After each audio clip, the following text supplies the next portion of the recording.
Eh bien, je vois que vous avez été nombreux à apprécier l'exercice de retouche photo que je vous ai proposé avec la devanture d'un bar au Vermont. Vous avez bien aimé la chose et aujourd'hui, à ce moment-là, je m'aperçois que vous aimez bien les invitations que je vous fais à venir prendre un verre avec moi, à venir faire un exercice avec moi. Alors, encore une fois, ça va être la devanture d'un bar, le bar Jules et Jim, mais cette fois-ci, vous allez voir qu'on va pouvoir mettre en pratique la technique de la coloration sélective et c'est donc ce qu'on examine aujourd'hui. Si c'est la première fois que vous visionnez une de mes vidéos, bonjour, mon nom est Louis Lavoie, je suis l'auteur du blog et de la chaîne fairedelabelephoto.com. C'est une chaîne qui s'applique à partager avec vous des trucs, des conseils, des astuces de même que des découvertes afin que vous puissiez progresser dans le domaine de la photo. Si vous aimez des vidéos comme celle-ci, n'hésitez donc pas à cliquer sur j'aime, n'hésitez surtout pas à vous abonner. Et je vois que vous vous intéressez aux exercices pratiques de retouche photo que je propose, ben ça tombe bien, j'en ai justement plusieurs à vous suggérer. Eh bien maintenant, vous êtes des habitués des exercices photo que je propose à chaque week-end. Vous savez que dans le descriptif de la vidéo, vous allez retrouver un lien pour vous permettre de télécharger un fichier TIFF ou encore un fichier JPEG de la photo que vous voyez. Vous allez être en mesure d'avoir recours à ce fichier-là pour faire les retouches que je fais. Vous les faites en même temps que moi ou vous les faites à un autre moment donné. Et bien entendu, comme à l'habitude, vous pouvez choisir le logiciel de retouche photo de votre choix.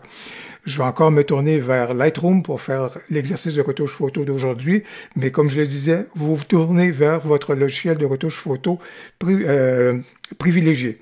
Et ce que j'aime bien également, il y en a plusieurs qui prennent des libertés, qui vont encore plus loin, qui vont dans d'autres directions. Bien entendu, ce n'est pas un exercice imposé, vous allez dans la direction que vous voulez. Et vous savez que dans ce cas ici, on va donc se diriger vers de la coloration sélective. Mais ce que je retiens d'entrée de jeu, et c'est un peu ce qui va guider également mon œil, remarquez comment la forme carrée, les losanges, regardez comment tout ça est vraiment comme l'espèce de sujet premier de la photo. Tout est en carré, tout est les tuiles, le carrelage, les tables, la porte, la fenêtre, la devanture, vraiment la forme carrée là ou rectangulaire est vraiment la vedette dans ce cas ici. Alors c'est pourquoi on va chercher à exprimer la matière beaucoup. Et même si on s'en va vers un noir et blanc, le piège, c'est de ne pas soigner sa préparation au niveau du noir et blanc, de minimiser cela en se disant, ben on n'aura pas de couleur de toute façon. Attention, c'est toujours un piège et plus on va donner de la matière, plus notre noir et blanc va être intéressant. Alors, on va donc plonger dans notre démarche de retouche photo. Alors, on va donc aller travailler notre matière avec nos curseurs qui viennent affecter, bien entendu, l'ensemble de notre photo. Au niveau de l'exposition, on va augmenter celle-ci. Le contraste un tout petit peu, mais vous savez, comme à l'habitude, vous me connaissez, la courbe de tonalité, c'est ce vers quoi je me tourne habituellement pour aller créer du contraste à des endroits que j'estime qui sont judicieux. Oui, au niveau des hautes lumières, bien sûr, et de façon assez significative, je vous dirais, je vais probablement aller jusque dans ce registre-là. Au niveau des ombres, bien sûr, on va ouvrir. On va déboucher celle-ci. Alors, c'est vraiment une espèce de... On est en train de placer nos éléments, je vous dirais. Attention ici, on va faire attention à ne pas brûler, donc, des points blancs. Et je vais donc utiliser l'astuce dans Lightroom que vous connaissez, tout simplement d'avoir recours à la touche Alt sur PC ou encore Option sur Mac pour vérifier que je ne brûle pas donc de points blancs, et c'est effectivement le cas, tandis qu'au niveau des noirs, évidemment, par contre, là, je veux vraiment aller chercher, passablement, donc, je veux chercher de la présence. Et pour faire un bon noir et blanc, ben, habituellement, ça nous prend des noirs assez prononcés. Alors voilà donc où est-ce qu'on en est donc rendu. Comme je vous dis, la vedette, c'est vraiment tous les carrés, les rectangles, cette forme-là, elle est présente à peu près partout. Alors, c'est pourquoi, dans ce cas ici, au niveau donc de la texture, on va certainement y aller de façon prononcée. Et la texture, ça c'est intéressant. Et habituellement, quand je privilégie la texture, c'est rare que vous allez me voir aller dans les détails. Mais évidemment, si vous avez le goût d'y aller, allez-y. Mais avec la texture, ça apporte tellement de précision sur les surfaces que c'est intéressant. Et dans ce cas ici, là, au niveau de la clarté, oui, on va essayer de faire ressortir un petit peu plus le micro-contraste. Alors, vous voyez les effets particulièrement au niveau des tables. Ça, c'est intéressant. Il y a relativement peu de tons moyens, mais n'empêche que pour ce qui en est, on va quand même donc mettre de la vibrance et un tout petit peu de saturation à peine. Alors, voilà donc où est-ce qu'on en est rendu. Au niveau de ma courbe de tonalité, quand je regarde tout ça, je vais faire attention encore là ici au niveau des blancs, mais je vais quand même augmenter la présence à ce moment-là des hautes lumières, juste ici avec ma courbe, créer mon effet de contraste juste ici. Et ça, là, vous venez de voir que le contraste, il vient vraiment de se manifester énormément lorsque je joue avec ma courbe de tonalité. Et l'effet mat, il y a des gens qui m'interrogent toujours l'effet mat, quand est-ce que je l'utilise et à quoi ça sert. Regardez bien les noirs profonds que vous avez autour, par exemple, de la fenêtre juste ici, ou encore les pieds des tables juste là. Regardez l'effet. En fait, lorsque je redresse l'extrémité, regardez que mes noirs deviennent dans le fond des gris profonds. Et c'est comme si, dans ma scène, j'étais en train de... Vous avez le choix des fois d'imprimer vos photos sur un papier verni ou un papier mat. Alors, c'est comme si, lorsque je crée l'effet mat, j'enlève l'effet verni sur ma photo, notamment en prenant des noirs et en les remplaçant par une espèce de gris qui est beaucoup plus profond. Et c'est ce qu'on réalise avec l'effet mat et en redressant justement l'extrémité de la courbe comme c'est là. Et à quel moment donné est-ce que je l'utilise? Ben, ma foi, à chaque fois que vous me voyez à peu près retoucher une photo, je suis souvent porté à utiliser l'effet mat, sauf peut-être au niveau de la photo paysage. Mais pour le reste, lorsque je suis surtout dans des décors qui sont urbains comme celui-ci ou des trucs du genre, à mon avis, c'est un effet que j'affectionne énormément. Alors, si on regarde le tout, je vous dirais, au niveau donc de mes retouches avec la courbe de tonalité et mes curseurs généraux, voilà donc où est-ce qu'on en est rendu. Je vais donc appliquer maintenant mon effet de vignettage. Je le fais maintenant plutôt que tout à l'heure parce que je pense que je veux justement appliquer un style à mon vignettage. Et puisque vous avez vu mon tutoriel, et si vous ne l'avez pas vu, j'ai publié un tutoriel cette semaine sur les styles au niveau du vignettage dans Lightroom. C'est important. Je pense que c'est quelque chose de précieux de connaître les différents styles et surtout l'impact qu'ils ont au niveau du vignettage. Dans ce cas ici, le style qui s'applique par défaut, c'est priorité des hautes lumières, mais je n'ai que peu de haute lumière dans ma photo, alors c'est pour ça que je vais lui dire de prioriser davantage la couleur. Et les coloris vont donc percer au travers du vignettage. Et ici, au niveau du milieu, je pense que c'est tout à fait correct qu'on en reste à peu près quelque chose comme ça. Au niveau de la forme, je vais peut-être juste arrondir un peu plus celle-ci. Et au niveau du contour progressif, je vais augmenter mon contour de façon à ce que mon vignettage soit un peu présent, je vous dirais, mais vraiment tout à fait dans les extrémités. Alors voilà donc au niveau donc des effets et du vignettage que j'ai donc apporté à ma photo. Maintenant, je vais donc basculer vers le fait de transformer ma photo en noir et blanc et surtout par la suite vous montrer comment on est capable de faire de la coloration sélective. Peut-être un petit mot avant d'aller plus loin.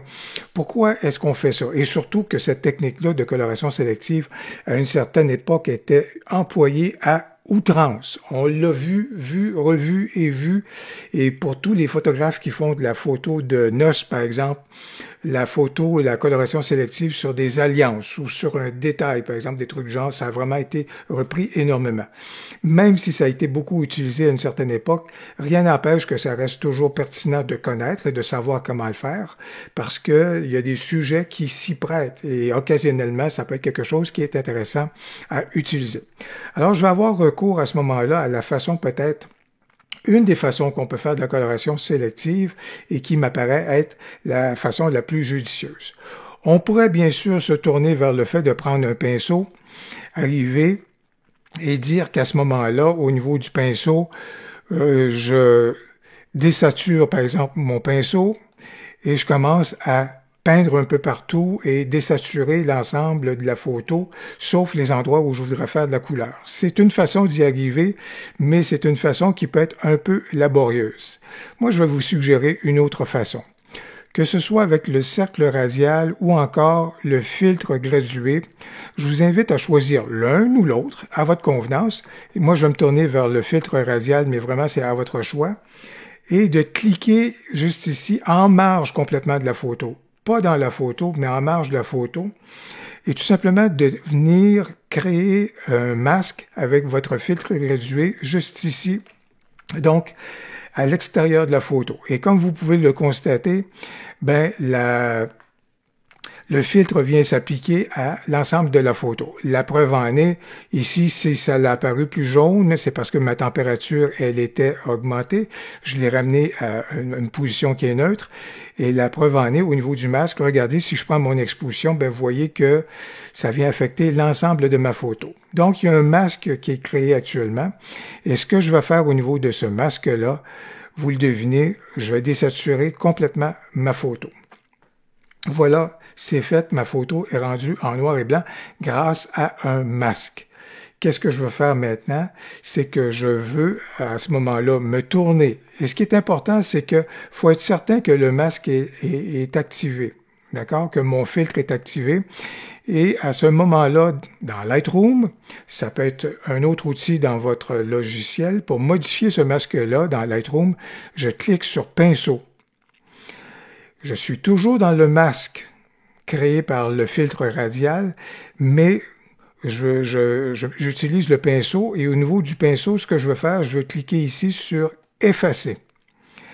Dorénavant, ce que je vais faire avec mon pinceau, je vais effacer l'effet du masque. Voilà donc ce que je veux faire et c'est pourquoi, à partir de maintenant, je suis capable d'aller à l'endroit que je veux pour effacer le masque et donc redonner de la couleur. Si vous avez bien fait toutes les manœuvres que je vous ai suggérées, ben vous allez voir que votre pinceau, au milieu de votre pinceau, ben on retrouve un moins, comme vous pouvez le voir juste ici. Si c'est un plus qui apparaît, ça veut dire que vous allez créer un masque sur votre masque et c'est pas vraiment ça qu'on veut. Avec le moins, ça veut dire qu'on vient effacer l'effet du masque. Et on va effacer l'effet du masque à des endroits donc qui sont choisis, en l'occurrence, sur le dessus des tables, comme vous avez pu le voir sur la terrasse.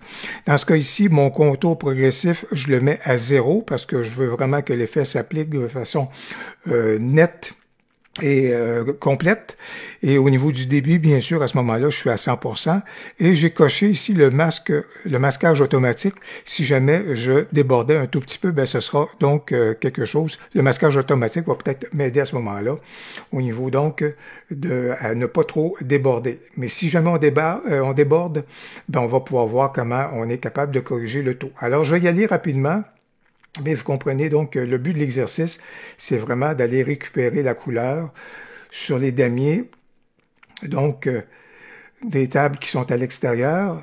Certaines couleurs sont orangées et il y a même du bleu également. Alors c'est pour ça que je vais y aller rapidement.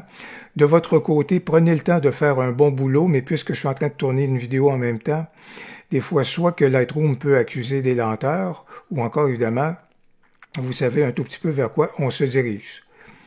Dans ce cas ici, j'y vais donc assez rapidement. Il y a peut-être des endroits que je vais un peu escamoter, mais de votre côté, prenez le temps de bien faire les choses. Vous pouvez toujours zoomer dans votre scène en utilisant CTRL+. À ce moment-là, ça va vous permettre de zoomer un peu plus dans votre scène et ça va vous permettre de faire un meilleur boulot que ce que je suis en train de faire. Je suis quand même content comme c'est là parce que j'ai des incongruités ou j'ai des anomalies. Évidemment, j'ai débordé et ça va me permettre de vous montrer la petite astuce, bien entendu, pour aller corriger le tout. Alors, vous voyez bien sûr que j'ai débordé juste ici. Alors, ce que je vais faire, je vais zoomer dans ma photo. Et je suis capable de corriger là où j'ai débordé et j'ai pas fait un bon travail, tout simplement en appuyant sur la touche Alt sur PC ou encore Option sur Mac. Et vous voyez, dès que j'appuie là-dessus, ben mon moins devient un plus. Et grâce à ce plus-là, ben ça veut dire que je suis capable de remettre le masque, d'annuler mon débordement et de ramener le masque à ce qu'il était. Alors ici, j'ai débordé un tout petit peu.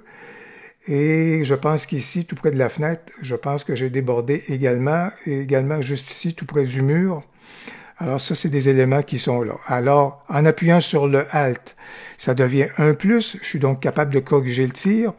Et en enlevant mon doigt sur la touche Alt ou encore Option sur Mac, ben ça me permet donc d'en arriver et de retrouver mon effet pour effacer à ce moment-là mon masque. Je m'aperçois qu'à certains endroits, ça gagne à être bonifié. Et pour éviter des débordements comme je suis en train de faire, assurez-vous donc de conserver le moins à l'intérieur de l'objet ou à l'intérieur de la superficie que vous êtes en train de peindre ou de travailler avec votre masque. Comme ça va éviter donc les débordements. Et je pense qu'avec tout cela, on peut maintenant prendre un peu de recul et regarder notre travail. Et évidemment, je pourrais continuer de travailler comme c'est là, mais je vous dirais que, en définitive, le boulot serait pas mal fait. Ça pourrait être mieux fait, je vous dirais, mais pour le moment, pour la démonstration, en tout cas pour le tutoriel et l'exercice, c'est pas mal fait.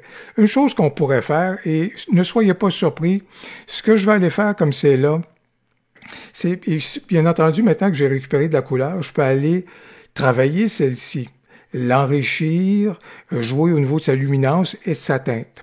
Mais ne soyez pas surpris de la chose suivante. Bien entendu, ce qu'on retrouve juste ici, c'est une combinaison de rouge et d'orangé, comme vous pouvez le constater. Alors, ce que je vais faire, c'est que je vais retravailler l'orangé et je vais peut-être vouloir donner un peu plus de présence à l'orangé. Comment? En jouant donc avec la luminance. Mais ne soyez pas surpris, regardez ce qui va se passer. Je suis en train de jouer avec l'orangé et comme vous pouvez le constater, c'est pas juste les damiers qui sont sur les tables qui sont en train d'interagir. Vous regardez au niveau du mur aussi. À ce moment-là, le mur avait de l'orangé. Et même si on l'a désaturé, ben, la couleur, elle est toujours présente derrière. Vous le savez parce que lorsqu'on travaille un noir et blanc, ben, vous le savez qu'il reste un canal des rouges, il reste un canal des bleus, il reste un canal des verts. Alors même s'il n'y a plus de couleur, la couleur en arrière, elle est toujours présente. Alors c'est pour ça que je peux bien vouloir retravailler ici avec la luminance mes damiers sur mes tables, ce que je suis en train de faire présentement. Idem au niveau des rouges, à ce moment-là, vous voyez que je vais diminuer mes rouges, mais il faut être bien conscient qu'en même temps, je suis en train d'affecter d'autres éléments qui avaient auparavant la couleur rouge, donc à l'intérieur donc de ma photo. Et au niveau des jaunes également, je vais donc enrichir mes jaunes, mais vous le voyez, si j'exagère beaucoup l'amplitude des jaunes, mais vous voyez qu'actuellement, il y a aussi à ce moment-là des éléments qui avaient du jaune et qui sont affectés par cela, mais ça me permet quand même d'aller chercher donc le rendu que je voulais au niveau donc de mes damiers. Évidemment, pour compléter le tout, on ne va pas en rester là. Même si on a du noir et blanc et avec de la coloration sélective, on va quand même apporter encore 2 éléments de retouche. Je vais me servir du cercle radial. Je ramène ma température à ce qu'elle était là.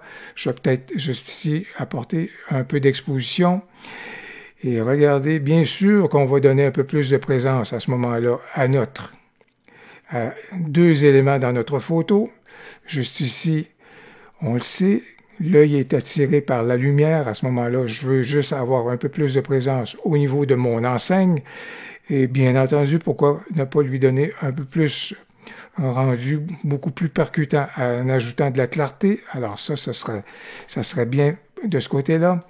Je vais dupliquer et on me demandait comment est-ce que j'arrive à faire cela. J'utilise le bouton droit. Alors si vous regardez juste ici, je suis avec mon cercle radial, bouton droit de ma souris, dupliquer et là j'ai donc un deuxième cercle qui vient d'être créé et que je suis donc capable de déplacer. Celui-ci est toujours présent. Et ce que je veux apporter, c'est apporter encore là un peu plus de présence. Juste ici, à ma fenêtre, à ma devanture, qui est juste, pas ma devanture, mais la fenêtre dans ma devanture. Dans ce cas ici, je peux peut-être apporter juste un petit peu plus de présence. Comme vous pouvez le constater, un peu plus encore là de clarté, un peu plus de texture. Je pourrais revenir juste ici au niveau de celle-là et aussi enrichir la texture au niveau donc de mon enseigne et pourquoi ne pas rajouter aussi également un peu plus de contraste, ça pourrait être intéressant. Alors vous voyez juste ici, grâce à mon cercle radial, mon enseigne a un peu plus de présence et surtout, j'ai pas mal plus de présence justement au niveau de la fenêtre de mon commerce. Je vais refermer tout cela, je vais refermer tout cela. Alors si vous regardez à ce moment-là, si on regarde le chemin qu'on a parcouru, on est parti donc de cette photo-ci, je vais refermer mon panneau de droite. Alors, on est parti de cette photo-ci, et voilà donc la photo qu'on a obtenue en amenant le tout vers un noir et blanc, en donnant de la présence à notre enseigne, à la fenêtre juste là. J'aurais peut-être pu faire un exercice similaire juste ici au niveau de la porte. Vous verrez si vous voulez à ce moment-là le faire. Mais surtout, on a apporté ici un exercice de coloration sélective et comme je vous dis, c'est un effet qui peut être judicieux selon certains sujets et à utiliser bien entendu avec parcimonie, mais à l'occasion de se tourner vers cette technique-là, ça peut être quelque chose qui est bien intéressant. J'espère que vous avez aimé l'exercice de retouche photo que je vous ai proposé aujourd'hui. J'espère que vous avez aimé la découverte de la technique de la coloration sélective. Si c'est le cas et que vous avez aimé, n'hésitez donc pas à cliquer sur j'aime et surtout, n'hésitez pas à commenter. J'ai bien hâte de vous lire. Au plaisir, à la prochaine.